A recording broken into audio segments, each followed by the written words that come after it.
अब हम दूसरा प्रकार वाइट ब्लड सेल्स की बात करते हैं। वाइट ब्लड सेल्स जो हैं ये आप जैसे पिक्चर में देख रहे हो अमीबा के समान, आप जानते हो अमीबा जो है अनिश्चित आकार का होता है, उसमें स्यूडोपोडिया निकले रहते हैं। तो इसी तरह से ये WBC भी क्या है, अनिश्चित आकार की होती है, अनियमित आकार की होती है। दूसरी बात ये RBC से आकार में बड़ी होती है। और तीसरी बात इसकी जो संख्या है वो क्या होती है, RBC की तुलना में ये कम होती है। उसकी हमने बात की थी 50-55 से 60 लाख तक की बात। इसकी जो टोटल जो संख्या है लगभग 6000 से 9000, इतनी ही इसकी एवरेज रेंज है। तो इतना ये होना चाहिए WBC। और फिर इसमें हीमोग्लोबिन जो है वो नहीं पाया जाता है, इसलिए ये कैसे होगी, रंगहीन होगी। हमने बात की थी RBC में हीमोग्लोबिन है जिसके कारण वो कैसी है, रंगीन यानी लाल रंग की है। लेकिन इसमें क्या है, हीमोग्लोबिन नहीं है, तो इसलिए हम जैसे आप नाम से समझ रहे हो white blood cells, because haemoglobin is absent है। अब चूंकि ये प्रतिरक्षा तंत्र का महत्वपूर्ण भाग है, ये immune system, it's very important for our all over system, तो इससे संबंधित जो कुछ बीमारियां हैं उसको भी हमें जानना चाहिए। तो यदि ये WBC कम मात्रा में होता है तो जिसको ल्यूकोपेनिया कहते हैं, और यदि ये अधिक मात्रा में है तो इसको ल्यूकोसाइटोसिस कहते हैं, और ये एक ब्लड कैंसर का प्रकार भी है, यानी ल्यूकेमिया जिसको कहते हैं, तो वो ब्लड कैंसर है। तो इस तरीके से आप जैसे अभी देख रहे हो कि इनकी संख्या कम या ज़्यादा होने से क्या हो रहा है, कुछ ना कुछ ऐसी बीमारियों का हमें पता चल रहा है। चूँकि हम लोग बायोलॉजी के स्टूडेंट्स हैं तो हमें ये सब जानना आवश्यक भी है। अब चलिए अब हम बात करते हैं कि जो वाइट ब्लड सेल्स है ये भी जो है वो दो प्रकार की है। कणों की उपस्थिति के कारण, यानी इसमें ग्रैन्यूल्स पाए जाते हैं, तो ग्रैन्यूल्स पाए जाने के कारण एक में पाई जाती है और एक में नहीं पाई जाती है। तो उसकी प्रेजेंस एब्सेंस के अकॉर्डिंग इसको दो भागों में बांटा गया है। एक है ग्रैन्युलोसाइट्स और दूसरा आप देख रहे हो एग्रैन्युलोसाइट्स। तो ग्रैन्युलोसाइट्स में क्या होता है, इसमें जो है कण इसके साइटोप्लाज्म में ठसाठस भरे रहते हैं, इसके साइटोप्लाज्म में रहते हैं, और ये अनियमित आकार की होती है, और इसका केंद्रक जो है वो लोब्स में बटा होता है। अब इसके भी कुछ प्रकार हैं, जैसे आप देख रहे हो इयोसिनोफिल्स हैं, न्यूट्रोफिल्स हैं और बेसोफिल्स हैं। इयोसिनोफिल जो है वो अम्लीय रंजक, आपने नाम सुना होगा स्टेन, आप 11th में हो तो स्टेनिंग भी आप करोगे। जब मॉर्फोलॉजी आप फ्लावरिंग पढ़ोगे तो डाइकॉट मोनोकॉट स्टेम सेक्शन की जब बात करते हैं तो हम इयोसिन से उसको स्टेन करते हैं। तो इसको जब ये इयोसिन से जो है स्टेन होती है, इयोसिन एक तरह का रंजक है, और ये इयोसिनोफिल जो है वो कितना होना चाहिए, ये WBC का 2 से 3% पार्ट होता है। इसका मुख्य काम जो है, जो प्रोटीन प्रकृति के जो विष हमारे बॉडी में एंटर करते हैं या एंटीजेंस एंटर करते हैं तो उनको ये ख़त्म करती है। दूसरी बात इसके बारे में ये भी जानना जरूरी है कि यदि ये संख्या, यानी इयोसिनोफिल की संख्या यदि बढ़ जाती है तो क्या होता है, एक और बीमारी का नाम आप जानेंगे, इयोसिनोफिलिया। तो इयोसिनोफिलिया जो है ये भी एक तरह की बीमारी है जो अस्थमा के समान है। अस्थमा में जैसे क्या होता है, सांस फूलने लगती है, तो इसमें सांस फूलने के साथ क्या होता है, खांसी भी आने लगती है। तो इसका भी यदि रेट बढ़ जाता है, यानी इसकी संख्या बढ़ जाती है, जैसे हमने बात की 2 से 3% ही होना चाहिए टोटल WBC का, तो यदि ये संख्या में बढ़ गई तो क्या हो गया, इस्नोफिलिया हो गया। और आप इस बात को भी सोचिए कि ज़रूर इसका काम क्या है, एंटीजेंस का और टॉक्सिन जो है उनको ख़त्म कर रही है। तो डेफिनेटली हमारी बॉडी में यदि इनकी संख्या बढ़ गई है तो ज़रूर कुछ गड़बड़ है, यानी टॉक्सिन या एंटीजेंस जो हैं हमारी बॉडी में एंटर कर गए हैं। तो ये हुई इस्नोफिलिया। दूसरी है न्यूट्रोफिल्स। न्यूट्रोफिल्स जो है ये भी अनियमित आकार की होती है। इसमें जो है साइटोप्लाज्म में जो ग्रैन्यूल्स हैं वो थोड़े बड़े आकार के होते हैं और दूर दूर जगह में वो बिखरे रहते हैं। इनके केंद्रक आप जैसे देख रहे हो 2-3 लोब्स से ज़्यादा हैं, कई लोब्स में बटा हुआ है। और ये लोब्स कैसे हैं, आपस में सूत्रों से जुड़े हुए हैं, कोई धागे से ये आपस में जुड़े हुए हैं। तो ये जो है 50 to 60% ये WBC का बनाता है। अब हम तीसरे की बात करते हैं, बेसोफिल्स की बात करते हैं। तो ये क्षारीय रंजक जो है मिथाइलिन ब्लू जो है उससे ये स्टेन होते हैं, यानी रंगे जाते हैं। अब ये बेसोफिल जो है ये संख्या में कम होंगे और आकार में बड़े होंगे, ये भी अनियमित आकार के होंगे और इनका जो केंद्रक है वो सरल होता है और 2 से 3 लोब्स में ये भी बटा रहता है। इसका यदि परसेंटेज की बात करें तो 0.5 to 2% जो है ये ओवरऑल WBC का ये हिस्सा होता है। इसके यदि हम कार्यों की बात करते हैं तो ये प्रतिरक्षा तंत्र में मदद तो करता ही है, साथ ही ये रक्त को जमने में भी सहायता करता है। तीसरी बात, इसमें जो है हिपेरिन, सेरोटोनिन और हिस्टामिन जैसे पदार्थ भी पाए जाते हैं। और हिस्टामिन का काम क्या है, एलर्जी कंडीशंस जैसे क्रिएट होती हैं। आप जानते हो किसी को किसी चीज़ से एलर्जी होती है तो एलर्जी के कारण जो हिस्टामिन जो है वो एक्टिव हो जाता है और जो भी रिएक्शंस होती हैं, एक्शन के अकॉर्डिंग रिएक्शंस होती हैं वो इसके ज़रिए होती है, यानी ये एलर्जी दशाओं को ये नियमित करता है। तो ये हमने बात की बेसोफिल्स की। तो इस तरीके से ये WBC के प्रकार हो गए। इसका एक और प्रकार है ए ग्रेन्युलोसाइट्स। अब हम WBC के दूसरे प्रकार ए ग्रेन्युलोसाइट्स की बात करते हैं। ए ग्रेन्युलोसाइट जैसे आप समझ रहे हो कि ए मतलब इसमें ग्रेन्यूल्स जो हैं वो एब्सेंट होंगे, तो यानी कणिकाएँ जो इसमें नहीं पाई जाती हैं। और दूसरी बात, इसमें जो केंद्रक है, जैसे हमने उसमें बात की थी कि लोब्स में वो बटे रहते हैं, तो इनका केंद्रक जो है वो सरल होता है, लोब्स में नहीं बटा होता है। और इनका निर्माण जो है वो एक विशेष प्रकार की कोशिकाएं करती हैं। और कहाँ करती हैं, ये लिम्फ ग्लैंड्स में इनका निर्माण होता है। अब इसके प्रकारों की भी बात करते हैं तो ये 2 प्रकार के हैं, लिम्फोसाइट्स हैं और दूसरा है मोनोसाइट्स। लिम्फोसाइट्स की बात करते हैं, लिम्फोसाइट जो हैं वो 2 ऐसे special B cells and T cells जो हैं उनका निर्माण करते हैं। इनका केंद्रक जो है वो सरल प्रकार का होता है, ये आकार में बड़े होते हैं और ये WBC का जो है 18% भाग जो है वो इन्हीं लिम्फोसाइट्स का ही होता है। और यदि इनके कार्य की बात करते हैं तो ये इनका मुख्य काम है एंटीबॉडीज़ का निर्माण करना, यानी B सेल्स T सेल्स का निर्माण कहाँ होगा, इन लिम्फोसाइट्स में होगा। इसके दूसरे प्रकार मोनोसाइट्स की बात करते हैं। मोनोसाइट्स आप जैसे देख रहे हो ये भी आकार में बड़ी होती हैं, लेकिन आप इसका केंद्रक देख रहे हो एक स्पेशल तरीके का है, यानी घोड़े के नाल के आकार का होता है। ये जो है आवश्यकता अनुसार फेगोसाइट्स में बदल जाती हैं और फेगोसाइटोसिस की क्रिया करती हैं।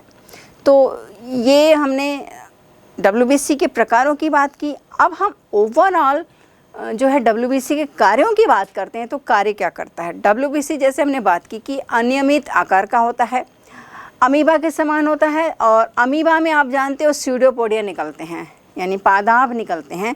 तो इसमें भी ठीक इसी तरीके से ये पादाब निकलते हैं और पादाब निकल के जो रोगाणु या जर्म्स जो बैक्टीरिया बॉडी में एंटर कर रहे हैं उनको ये घेरे में ले लेते हैं और उनको ख़त्म करते हैं, यानी उनको नष्ट करने का काम करते हैं।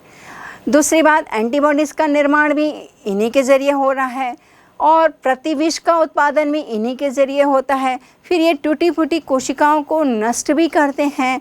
और इसकी एक और विशेषता की हम बात करते हैं, एक डायएपिडिस एक जो ये फिनोमिनन है वो इसके ज़रिए होता है।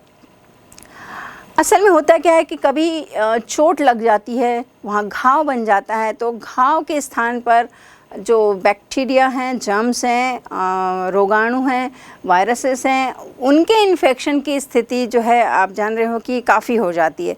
तो इन्फेक्शन की स्थिति में क्या होता है कि WBC तो मतलब जो ब्लड वेसल्स की जो ब्लड स्ट्रीम है उसमें ही बह रहे हैं, लेकिन उस कंडीशन में यानी जब घाव हो रहा है या कुछ कट जा रहा है तो उस कंडीशन में ये WBC उस ब्लड स्ट्रीम से यानी एंडोथेलियम जो सेल्स है उससे बाहर निकल के आ जाती हैं और इन जो रोगाणु जो बैक्टीरिया जो वायरस बॉडी में एंटर कर गए उसको ये ख़त्म करती है, उनको नष्ट करने का काम करती है।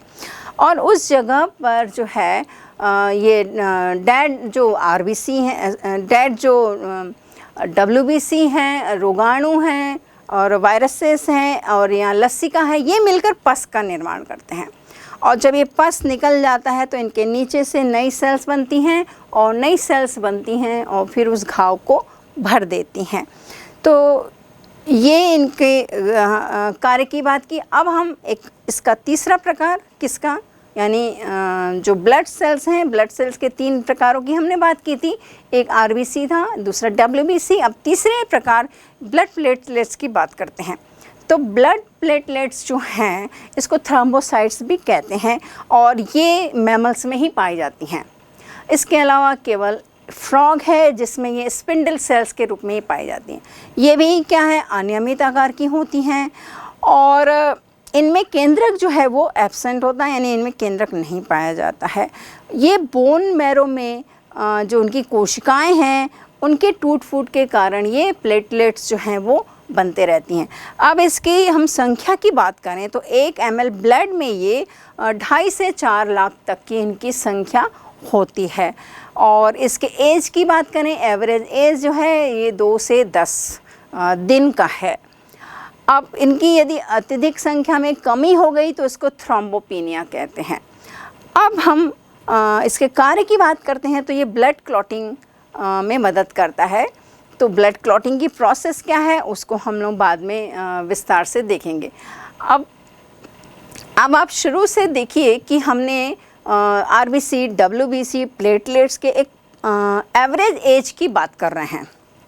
तो एवरेज एज है, यानी कि डब्ल्यूबीसी आप देख रहे हो ये 10 से 14 दिन है, आरबीसी है 100 से 120 दिन और प्लेटलेट्स की उम्र है 2 से 10 दिन।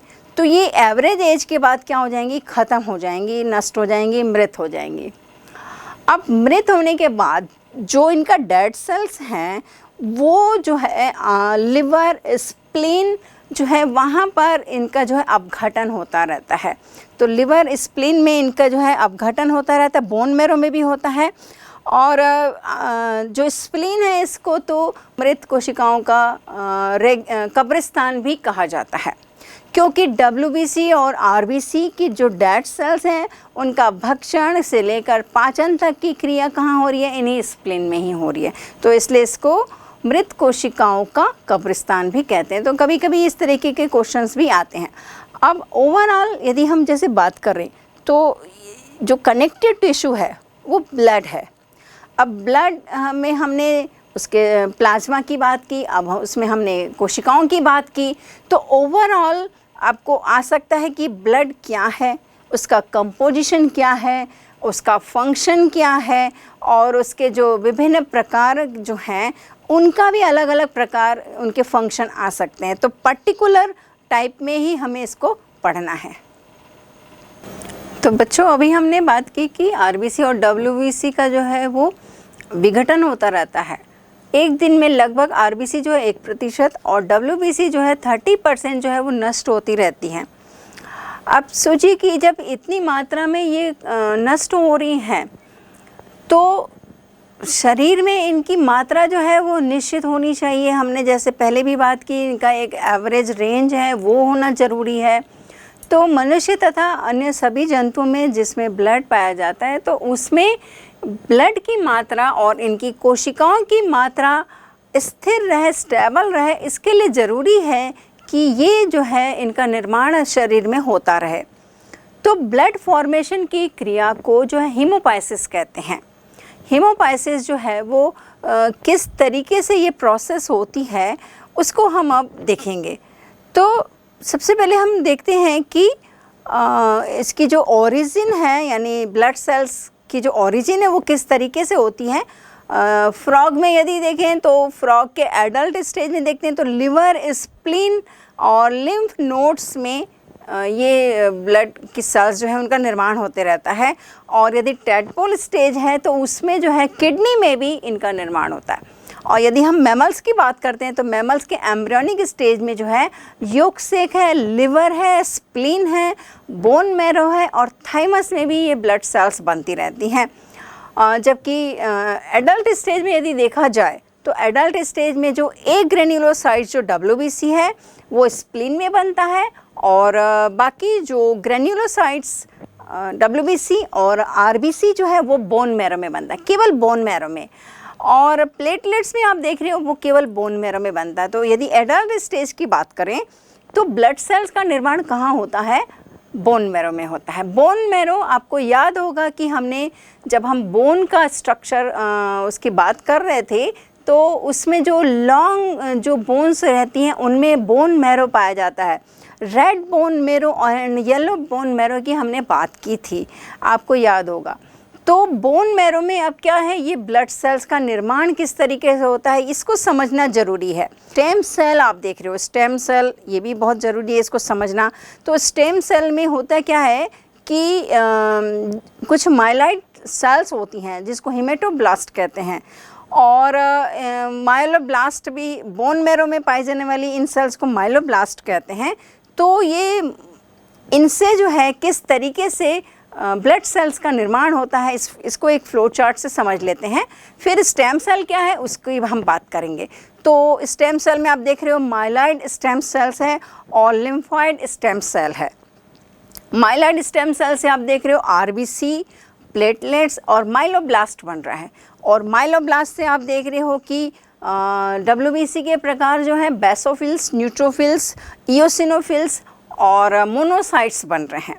और दूसरे प्रकार की हम बात कर रहे हैं लिम्फॉइड की, तो उसमें लिम्फोसाइट्स बन रही हैं और उसके ज़रिए बी और टी सेल्स बन रही हैं। बी और टी सेल्स जो एंटीबॉडीज़ का निर्माण करती हैं। तो ये जो हमने स्टेम सेल की बात की, तो स्टेम सेल जो है आज एक कॉमन सा ये वर्ड हो गया है और इसके बारे में भी जानना ज़रूरी है।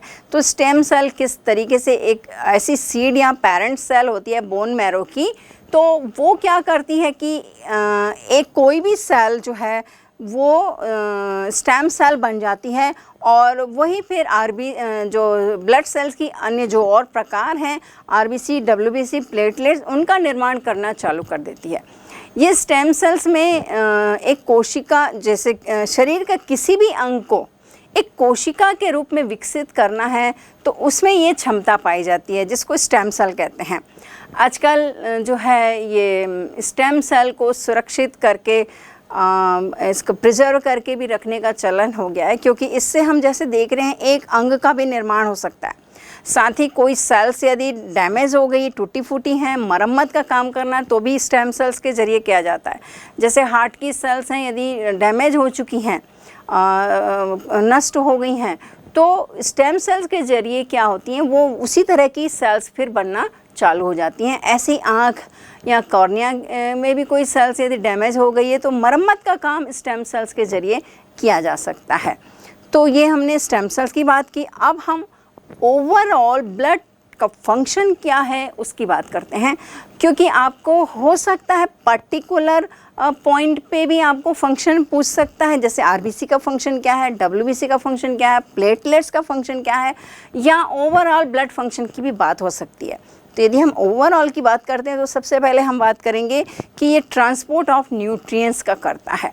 जो भी इसमें पचे हुए भोज्य पदार्थ होते हैं, फैटी एसिड्स हैं, अमीनो एसिड है, ग्लूकोज है, विटामिन है, हार्मोन्स हैं, एंजाइम्स हैं, इनका संवहन जो है वो इसके ज़रिए, ब्लड के ज़रिए जो है कोशिकाओं तक किया जाता है, ऊतकों तक पहुंचाया जाता है।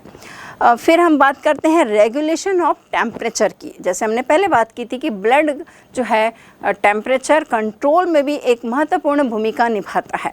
तो ये किस तरीके से ये टेम्परेचर कंट्रोल होता है, आप सभी जानते हो, हम जो ह्यूमन बीइंग हैं एंड बर्ड्स जो हैं वो समतापी प्राणी होते हैं, यानी वार्म ब्लडेड एनिमल्स होते हैं। तो एक कोल्ड ब्लडेड भी एनिमल्स होते हैं, जैसे फिश है, रेप्टाइल्स हैं, एम्फीबियंस हैं, ये कोल्ड ब्लडेड एनिमल्स हैं। इनका जो ब्लड है वो बाहर के टेम्परेचर के अकॉर्डिंग जो है वो ब्लड कंट्रोल नहीं हो पाता है, इसलिए ये हाइबरनेशन की प्रक्रिया अपनाते हैं। हम लोग जैसे हैं ह्यूमन बीइंग हैं, हम वार्म ब्लडेड एनिमल हैं, यानी समतापी जीव जिसको कहते हैं।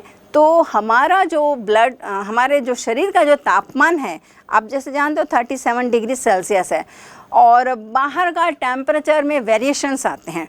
ठंड के दिनों में जैसे आप देखेंगे तो रात में 9 से 10, कहीं पर 0 डिग्री भी चला जाता है, और कहीं और बात करेंगे रशिया वगैरह की तो वो माइनस भी चला जाता है। और यदि समर सीजन की बात करते हैं तो ये 40 से अबव 45, 48, 47 भी हो जाता है। ये वेरिएशन जो है बाहर का टेम्परेचर हो रहा है, लेकिन हमारा टेम्परेचर 37 डिग्री सेल्सियस ही रहता है।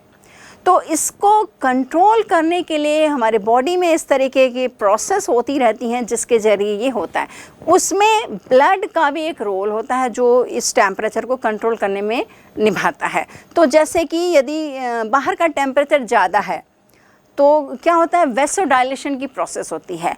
ब्लड की वेसल जो है वो चौड़ी हो जाती हैं और ब्लड का फ्लो ज़्यादा हो जाता है, जिससे हीट लॉस जो है वो स्किन के पास आकर क्या हो जाता है, रिलीज़ हो जाता है और बॉडी का जो टेम्परेचर है वो मेंटेन रहता है।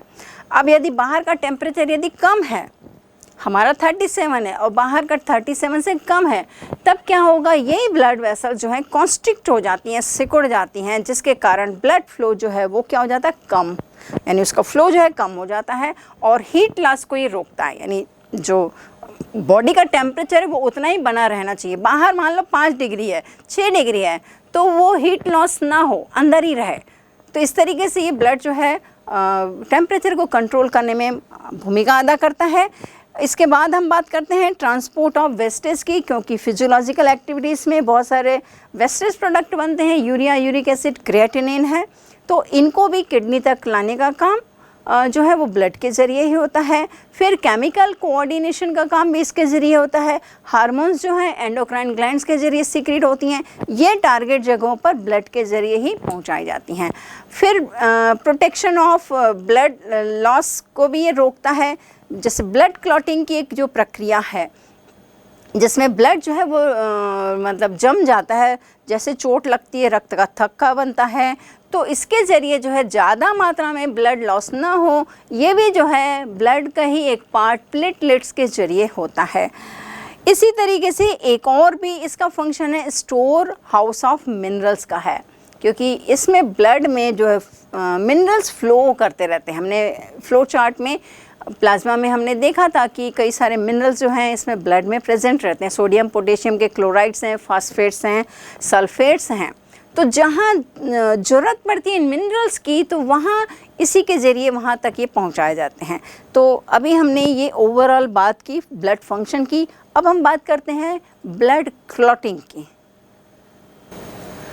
तो चलिए अब हम ब्लड के एक और रिलेटेड फंक्शन, उसके कार्य की बात करते हैं, ब्लड क्लॉटिंग की बात करते हैं। ब्लड क्लॉटिंग क्या है, ये प्रोसेस किस तरीके से होती है, प्रक्रिया किस तरीके से होती है, इसको हम देखेंगे। आप सभी जानते हैं कि कभी कभी यदि हमें चाकू लग जाता है, कभी चोट लग जाती है, कभी गिर गए, तो क्या होता है, वहाँ से जो है उस स्थान से रक्त बहने लग जाता है। और कितनी देर बहता है, आपने भी इसको अनुभव किया होगा, थोड़ी देर ही बहता है। उसके बाद वहाँ एक पपड़ी सी जम जाती है और जैसे ही पपड़ी जम जाती है वो रक्त का बाहर निकलना बंद हो जाता है। तो इसी को ही जो है वो ब्लड क्लॉटिंग कहते हैं। ये क्लॉट जो है थक्का बन गया, इसको इमरजेंसी प्लग भी कहते हैं। तो ये प्रक्रिया किस तरीके से होगी, अलग अलग वैज्ञानिकों ने अलग अलग मत दिए हैं, लेकिन हेनरी हॉवेल का जो मत है वो सबसे ज़्यादा मान्य है। असल में इस प्रक्रिया में मुख्यतः क्या होता है, जो सॉल्युबल फाइब्रिनोजन प्रोटीन है वो इनसॉल्युबल प्रोटीन में बदल जाता है। और ये प्रक्रिया किस तरीके से होगी, स्टेप बाय स्टेप हम इसको देखेंगे। तो यदि हम फर्स्ट स्टेप की बात करते हैं तो उसमें क्या होता है, सबसे पहले जो है थ्रोम्बोप्लास्टिन का बाहर निकलना का मतलब है जैसे चोट लगी है तो ब्लड स्ट्रीम जो है ब्लड वेसल्स में बह रहे हैं, ब्लड में क्या है, थ्रोम्बोप्लास्टिन है, तो ये जैसे ही बाहर आता है और इसका जो है इम्पोर्टेंस है ब्लड क्लॉटिंग में। तो जैसे ये बाहर आएगा, कैल्शियम के साथ ये क्रिया करता है, कैल्शियम के साथ क्रिया करने पर ये जो है थ्रोम्बोप्लास्टिन में बदल जाता है। तो पहले थ्रोम्बोप्लास्टिन जो है प्रोथ्रोम्बोप्लास्टिन के फॉर्म में रहता है, इनएक्टिव फॉर्म में रहता है, और ये कैल्शियम के साथ क्रिया करके, कैल्शियम कहाँ होगा, ब्लड में होगा, तो उसके साथ क्रिया करके ये किस में बदल जाएगा, ये थ्रोम्बोप्लास्टिन में बदल जाएगा। अब थ्रोम्बोप्लास्टिन जो है वो कैल्शियम आयन के साथ और ट्रिप्टेस एंजाइम के साथ मिलकर एंटीप्रोथ्रोम्बिन एक सब्सटेंस होता है, उसको क्या करता है, सबसे पहले इनएक्टिव करता है। अब एक और बात यहाँ पर होती है, निष्क्रिय प्रोथ्रोम्बिन रहता है। प्रोथ्रोम्बिन किस फॉर्म में है? निष्क्रिय है, यानी ब्लड स्ट्रीम में प्रोथ्रोम्बिन जो है निष्क्रिय अवस्था में रहेगा। लेकिन जैसे ही चोट लग रही है, कट रहा है कोई जगह पर, कोई क्षतिग्रस्त हो रहा है हिस्सा, तो वहाँ पर निष्क्रिय प्रोथ्रोम्बिन जो है वो एक्टिव फॉर्म में आ जाएगा, यानी थ्रोम्बिन में ये बदल जाएगा। तो ये फर्स्ट स्टेप की बात हुई। अब सेकेंड स्टेप की बात करते हैं। तो सेकेंड स्टेप में क्या होगा? हमने जैसे पहले बात की, थ्रोम्बिन जो पहले इनएक्टिव फॉर्म में था वो एक्टिव हो गया। तो थ्रोम्बिन जो है ये सॉल्युबल फाइब्रिनोजन, ये भी हमने बात की थी, प्रोटीन जो है सॉल्युबल ये पाया जाता है। तो इस फाइब्रिनोजन के साथ रिएक्शन करके ये फाइब्रिन में बदल जाता है। फाइब्रिन जो है एक तरह का प्रोटीन है। पहले तो ये घुलनशील रहता है, लेकिन जो है फाइब्रिन स्टेबलाइजिंग फैक्टर पाए जाते हैं, जिसके कारण ये एक अघुलनशील पदार्थ में बदल जाता है। अब जैसे ये फाइब्रिन बना तो इसके अत्यंत महीन जो तंतु हैं वो क्या करते हैं, ब्लड प्लाज्मा से निकलकर उस चोटग्रस्त स्थान पर आ जाते हैं। ये हो गया सेकेंड स्टेप। अब हम थर्ड स्टेप की बात करते हैं। तो फाइब्रिन जो महीन तंतु इसमें निकलते हैं, तो ये तंतु क्या करते हैं, उस जगह पर क्या बना देते हैं, जालिका बना लेते हैं, गुच्छा बना लेते हैं, और जिस गुच्छे में आरबीसी जो चल रही थी उस स्ट्रीम में वो आकर फंस जाती हैं। अब जैसे ये फंस जाती हैं तो वहाँ पर एक जेली के समान पदार्थ बना देती हैं, और इसी को ही जो है वो क्लॉट कहते हैं। अब ये जो क्लॉट बन जाता है तो धीरे धीरे ये और संकुचित होता है और ये छोटा हो जाता है, और इसी को ही इमरजेंसी प्लग कहते हैं या ब्लड क्लॉटिंग कहते हैं। तो ये प्रोसेस को हमने देखा। अब ब्लड क्लॉटिंग में इम्पॉर्टेंस होता है कि विटामिन के जो है ब्लड क्लॉटिंग का अच्छा फैक्टर है, यानी उसी की प्रेजेंस में ये प्रोसेस जो है बहुत अच्छे से होती है। तो ऐसा देखा गया है कि जिसमें ये विटामिन के यदि कम है तो क्या होगा कि उनमें ये प्रोसेस तो होगी, लेकिन क्या होगी, उसमें थोड़ा सा टाइम लग जाएगा। अब टाइम लगेगा तो अब आप ये मान के चलिए कि ब्लीडिंग स्टार्ट हो गई है, तो क्या होगा, एक्सेस ऑफ जो ब्लीडिंग है वो हो जाएगी, बाहर लॉस हो जाएगा ब्लड का। तो इसलिए जो है ये भी हमारे भोजन में जो है विटामिन के का होना जो है वो भी ज़रूरी होता है। अब इसके सोर्स क्या हैं, इसकी भी हम कुछ बात कर लेते हैं। जैसे लीफी वेजिटेबल्स हैं, भिंडी है, कॉलीफ्लावर है, कैबेज है, आवाकाडो है, ये सब में ये विटामिन के अच्छे से पाया जाता है। तो ये भी हमारे भोजन में शामिल हो। आप जैसे जान रहे हो कि ये एक बहुत महत्वपूर्ण प्रक्रिया है, जो ये इमरजेंसी में यदि कुछ हो गया तो ये ब्लड क्लॉट होना ज़रूरी है। अब हम इसको एक फ्लो चार्ट के ज़रिए समझने का प्रयास करते हैं। तो सबसे पहले आप जैसे देख रहे हो, चोट लगी यानी रुधिर वाहिकाएँ जो हैं वो क्षतिग्रस्त हो गई। उसके बाद रक्त का बाहर निकलना स्टार्ट हो जाता है। इसके बाद थ्रोम्बोसाइट्स जो ब्लड में ही था, ये वायु के संपर्क में जैसे ही आता है ये टूटता है और विशिष्ट रसायनों का निकलना स्टार्ट हो जाता है। फिर हम देखें तो प्रोथ्रोम्बोप्लास्टिन पहले बनता है। इसके बाद प्रोथ्रोम्बोप्लास्टिन जो है कैल्शियम के साथ क्रिया करके क्या बनाएगा, थ्रोम्बोप्लास्टिन बनाएगा। यह इसकी बात हमने पहले ही की थी। अब थ्रोम्बोप्लास्टिन का जब निर्माण हो गया तो ये थ्रोम्बोप्लास्टिन क्या कर रहा है, कैल्शियम आयन के साथ और ट्रिप्टेज एंजाइम के साथ मिलकर क्या कर रहा है, प्रोथ्रोम्बिन को क्या कर रहा है, इनएक्टिव कर रहा है। इसके बाद एंटीप्रोथ्रोम्बिन निष्क्रिय हो गया। एंटीप्रोथ्रोम्बिन क्या है, इसकी भी हम अभी बात करने वाले हैं, इसको भी ध्यान दीजिएगा। तो फिर निष्क्रिय प्रोथ्रोम्बिन जो है वो सक्रिय थ्रोम्बिन में बदल जाता है। थ्रोम्बिन जो है फाइब्रिनोजन से क्रिया करता है और फाइब्रिन महीन तंतु बनाता है। फाइब्रिन के ये महीन तंतु जो है वो जालिका का निर्माण करते हैं और उसमें जो है आरबीसी फंस जाती हैं और फिर ब्लड क्लॉटिंग होती है। तो इस तरीके से आपने ये देखा कि किस तरीके से ब्लड क्लॉटिंग की ये प्रोसेस जो है वो किस तरीके से होती है, और ये इम्पॉर्टेंट है, ये इस तरीके के क्वेश्चंस आते भी हैं, तो इसको भी आप अच्छे से समझ लीजिएगा। हम बात कर रहे थे कि एंटीप्रोथ्रोम्बिन जो अभी हमने क्लॉटिंग की बात की, तो जैसे चोटग्रस्त स्थान है या कुछ चीज़ लग गई है, चाकू से हाथ कट गया है तो ब्लीडिंग हो रही है, तो तब वहाँ ब्लड क्लॉट हो रहा है। लेकिन अंदर में तो क्या ब्लड क्लॉट नहीं होता? बिल्कुल नहीं, क्योंकि ब्लड में जो है एक हेपेरिन एंटीकोगुलेंट पाया जाता है। ये एक तरीके का पॉलीसेकेराइड कार्बोहाइड्रेट है। तो ये क्या करता है कि ये ब्लड को जमने नहीं देता है। किसी भी हालत में ब्लड यदि क्लॉट अंदर हो गया तो बहुत मुश्किल आने वाली है। क्या होगा, ब्लड क्लॉट हो गया तो वहाँ पे जम गया तो ब्लड वेसल्स जो हैं उनका मार्ग रुक जाएगा, उनका फ्लो प्रभावित होगा, वो प्रॉपर तरीके से फ्लो नहीं होंगे। तो इसलिए अंदर में ब्लड क्लॉट नहीं होना चाहिए। तो इसके लिए ये हेपेरिन पाया जाता है, इसलिए अंदर में क्लॉटिंग नहीं होती है। अब हम एक और जो ब्लड का जो वेस्कुलर कनेक्टिव टिश्यू की हम जो बात कर रहे थे, वेस्कुलर कनेक्टिव टिश्यू का एक प्रकार हमने ब्लड की बात की थी और दूसरा प्रकार जो है वो लिम्फ है। लिम्फ क्या है उसकी भी हम बात कर लेते हैं। तो अब हम दूसरे प्रकार लिम्फ की बात करते हैं। आप सभी जानते हैं कि कोशिकाओं और ऊतकों में जो बीच में इंटरसेलुलर स्पेसेस होता है जिसे अंतर कोशिकीय अवकाश कहते हैं। जैसे कि हम जानते हैं हृदय के दबाव के कारण ही ब्लड जो है वो ब्लड वेसल्स में फ़्लो करता है। एक तो दबाव रहता है, दूसरी बात ये ब्लड वेसल जब ऊतकों में या कोशिकाओं तक पहुंचती हैं तो पतली पतली नलिकाओं में बढ़ जाती है जिसको कैपिलरीज कहते हैं। ये कैपिलरीज जैसे आप देख रहे हो बहुत ही पतली महीन रहती है, इसकी एक ही वॉल रहती है। तो इसकी दीवार पतली होने के कारण दूसरा झटके के साथ ब्लड बह रहा है तो जो रक्त का जो प्लाज्मा है वो रिस कर यानी ब्लड वेसल से निकल कर वो कहाँ पहुँच जाता है, कोशिकाओं और ऊतकों के बीच में जो इंटरसेलुलर स्पेसेस है वहाँ पहुँच जाता है। तो यही जो पदार्थ है, ये जो तरल पदार्थ है, इसी को ही लसिका कहते हैं, लिम्फ कहते हैं। चूँकि ये लिम्फ जो है वो रक्त का ही हिस्सा है तो इसलिए इसमें भी क्या होगा, ऑक्सीजन होगा, वेस्ट प्रोडक्ट होंगे, उपयोगी पदार्थ भी होंगे जैसे हार्मोन्स वगैरह, एंजाइम्स वगैरह होंगे। लेकिन इसमें जो है WBC भी होता है, RBC इसमें नहीं होता है।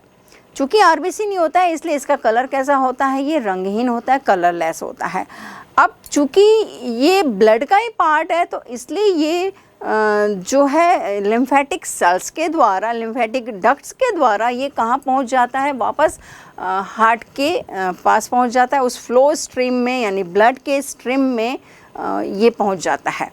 तो ये लिम्फ है। अब इसके हम कार्य की बात करते हैं तो कार्य क्या करेगा, क्योंकि ये जो है इसमें सेल्स तथा ब्लड वेसल्स के बीच जो पदार्थों का आदान प्रदान है वो निर्धारित करता है। जैसे कुछ पदार्थ रिस कर हमने बात की कि कोशिकाओं और ऊतकों के बीच अंतर कोशिकीय अवकाश में पहुंच गए थे। अब इसका क्या है कि ब्लड स्ट्रीम में पहुंचना ज़रूरी है तो इसलिए ये लिम्फ के ज़रिए क्या हो जाता है, वहाँ ये पहुंच जाता है। दूसरी बात इसमें WBC है तो ये भक्षण का काम करेंगे यानी स्वस्थ रखने का ही काम करते हैं। तीसरी बात इसमें जो है स्मॉल इंटेस्टाइन में लिम्फेटिक डक्ट्स होती हैं, ये फैट का अब्जॉर्प्शन जो है वो इसके ज़रिए ही होता है। और फिर लिम्फोसाइट्स का निर्माण जो है B सेल्स T सेल्स का निर्माण भी इसी से ही होता है। और इसमें लिम्फ नोड्स होते हैं। लिम्फ नोड्स जो हैं बहुत महत्वपूर्ण हैं, ये छन्ने का काम करते हैं। तो जैसे ही बॉडी में रोगाणु हैं, बैक्टीरिया, वायरस हैं, वो एंटर कर रहे हैं तो ये क्या करते हैं, लिम्फ नोड्स में ही उसमें रह जाते हैं और जो बाकी उपयोगी पदार्थ है वो रक्त के पास पहुंच जाता है। तो इस तरीके से ये लिम्फ का कार्य हमने देखा और हमने ब्लड के भी कार्य को देखा, उसके प्रकारों को देखा, उसके विभिन्न कोशिकाएं क्या थी, उसके कार्य क्या थे, ओवरऑल ब्लड की बात की, लिम्फ की बात की। तो ये बहुत महत्वपूर्ण कनेक्टिव टिश्यू है, इसको आप बहुत अच्छे से देखिएगा। अब यहाँ एक बात और करते हैं, हम यहाँ बात कर रहे हैं कनेक्शन की, क्यों ये कनेक्टिव टिश्यू है। ये भी एक क्वेश्चन आता है कि why blood is called connective tissue, रक्त संयोजी ऊतक क्यों है, संयोजन कर रहा है। हमने जैसे पहले बात की थी संयोजी ऊतक की संयोजन करने का काम करता है, तो संयोजन का यहाँ क्या मतलब हुआ। अभी जब हमने इसके फंक्शन की बात कर रहे थे तब हमने देखा था ये ट्रांसपोर्टेशन का काम करता है, संवहन का काम करता है, रेगुलेशन का काम करता है, बहुत सारे पदार्थों को संवहित करता है। तो दो अंगों को ये आपस में जोड़ रहा है। जैसे एंडोक्राइन ग्लैंड से हार्मोन्स निकला तो टारगेट जगह पर, टारगेट सेल्स पर पहुंचना है, तो कैसे पहुंचेगा, वो ब्लड के जरिए। तो ब्लड क्या कर रहा है, उन अंगों को और एंडोक्राइन ग्लैंड को आपस में जोड़ रहा है। एंडोक्राइन ग्लैंड किस में आती है, एंडोक्राइन सिस्टम हमने पढ़ा है। ऐसे ही रेस्पिरेटरी सिस्टम में हम बात करते हैं कि जो हम गैसेस एंटर कर रहे हैं जिसमें ऑक्सीजन है, तो वो गैसेस जो एल्वेओलाई तक तो पहुंच गई, लेकिन उसका कहाँ पहुंचना ज़रूरी है, कोशिकाओं तक पहुंचना ज़रूरी है। तो वो कोशिकाओं तक पहुंच किससे रहा है, इस ब्लड के जरिए पहुंच रहा है। तो यहाँ भी ये कनेक्शन का काम कर रहा है। ऐसे ही डाइजेस्टिव सिस्टम में हमने बात की थी कि भोजन का पाचन हो रहा है, तो भोजन का पाचन तो हो गया, लेकिन उसको कहाँ पहुँचना है, पूरी कोशिकाओं तक पहुँचना है।